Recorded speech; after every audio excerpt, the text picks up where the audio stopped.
Good morning, good afternoon, good evening, my people. How you doing? Welcome back to my channel. This is your girl Mashallah Gist TV. The gist that we are hearing today is about Laide and Mariam turn palace upside down. And Mariam àti Laide wọ́n turn palace upside down. Ẹ jẹ́ ká jọ gbọ́ gist tèmi.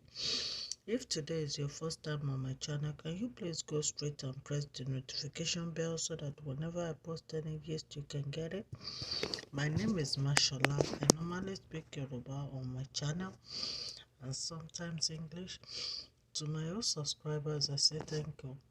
God Almighty will bless you.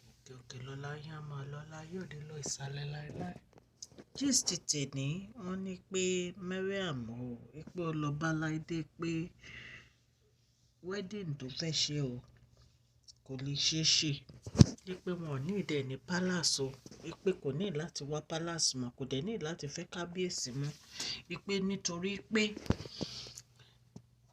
àwọn ti tó fún kábíyèsí nínú palace.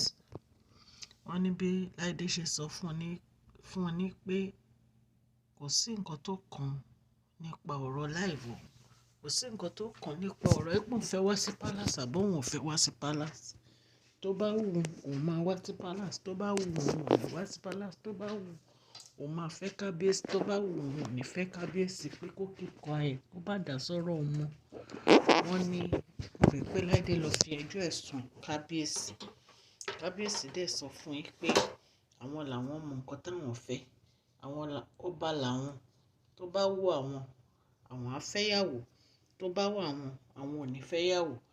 Pé kò kan Mariam láti lọ bá Laide láti máa lọ sọ fún Laide pé wọn ò ní ìdẹ ní palace.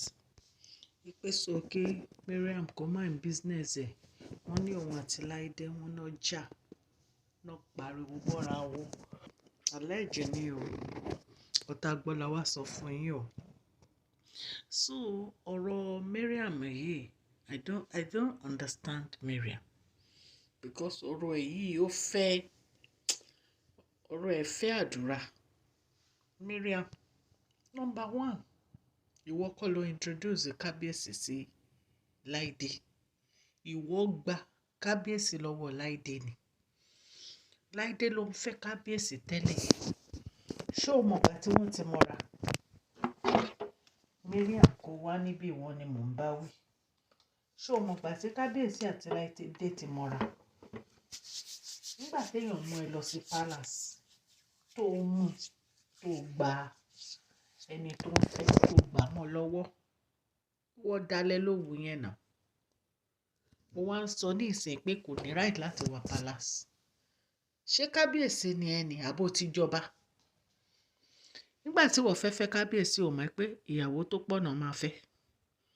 Àbí nítorí tiẹ̀ ni Ọlọ́run fi dá kábíyèsí tiẹ̀ nìkan. Ara ẹ ṣe gbóná báyìí. Ìwọ tó jẹ́ pé ńgbà tí Queen Naomi wà ní palace, òun wá sí palace, òun pèrè ní business woman. Wàá fi ọkọ ẹ sílẹ̀, wàá wá jókòó sí palace fún bí oṣù mẹ́ta. Ó kàn ẹ́ nìyẹn náà. Ó yẹ kó mú mọ́ra ni. Tí kábíyèsí bá láwọn fẹ́ Laide, kò sí nǹkan tó lè ṣe sí i. Tí ó bá tẹ́ lọ́rùn, wá dẹ̀ gbẹ́rù ẹ̀ wá jáde kúrò ní palace wá lọ. Ìwọ kọ́ ló máa sọ fún kábíyèsí nǹkan tó máa ṣe. Ìwọ kọ́ ló máa sọ fún kábíyèsí nǹkan tó máa ṣe, nǹkan tó bá wù wọ́n náà lè ṣe. Tó máa feel like pé àwọn ò fẹ́ Laide mọ́, wọn ò ní fẹ́ mọ́. Tó bá dẹ̀ láwọn fẹ́ Laide, kò sí nǹkan tó lè ṣe. O máa jókòó sí ààyè ẹni ibi tó bá fi ẹ́ sí. Wàhálà ẹ ti pọ̀ jù. Ara ẹ ti gbóná jù. Nígbà tí wọ́n mọ̀ ìparẹ́ gbóná, kí ló lọ fẹ́ tó níyàwó fún? O ní pé ò bá obìnrin kankan nínú palace. Ṣé ò bá Queen Naomi nínú palace? Ṣé ìgbà tí o bẹ̀rẹ̀ sí wá sí palace, gbogbo yín kọ́ ni Queen Naomi bínú tán lọ? Anyway, gist ta gbọ́ nìyẹn èèyàn. Ta ni ká wá sọ fún yín? Wọ́n lóun àti Laide jà gan ni o. Wọ́n ní Laide dẹ̀ sọ fún yín pé kó stay away lórí ọ̀rọ̀ òun. Pé kò sí ibi tó lè lọ, pé kó máa fẹ́ kábíyèsí ni. Pé kó wù kó máa fò lórí omi báyìí.